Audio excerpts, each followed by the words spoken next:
તો દાહોદ શહેરમાં ત્રિદિવસીય સનાતન ધર્મ સંવર્ધન કાર્યક્રમ શરૂ થઈ ગયો છે। ત્યારથી કાર્યક્રમ અનંત શ્રી વિભૂષિત પશ્ચિમાસાય શારદા પીઠેશ્વરીશ્વર અને જગતગુરુ શંકરાચાર્ય સ્વામી શ્રી સદાનંદ સરસ્વતી મહારાજમાં ઉપસ્થિત થઈ ગયા છે। તો આ ત્રિદિવસીય કાર્યક્રમમાં દાહોદ શહેર અને જિલ્લાના વિવિધ ગામોમાં કાર્યક્રમોનું આયોજન કરવામાં આવ્યું છે। તેમાં જનમેદનીઓને શુભ અને આશીર્વાદ તથા ભગવત ભક્તિ જ્ઞાનનું વિવેચન કરી સનાતન મૂલ્યોનું સ્થાપના, રક્ષણ અને સંવર્ધન વિશે માર્ગ પ્રસ્થાપ કરશે। श्री संत कृपा सत्संग परिवार तथा रामरोटी मंडल द्वारा द्वारका पीठना शंकराचार्य श्रीजीनु दाहोद खाते आमंत्रण ने मान आपीने पधार्या छे।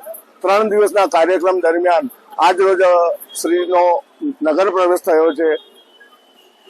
आखा दाहोद शहर में खूब ज उत्साह और उल्लासथी तेमनुं स्वागत करवामां आव्युं छे। 3 दिवसना कार्यक्रम दरमियान एक दिवस नगराळा आश्रम शाळा, एक दिवस देवदा गंगू महाराजना आश्रमे और एक दिवस मीराखेड़ी खाते वीर सेवा मंडलना आश्रममां संबोधन है।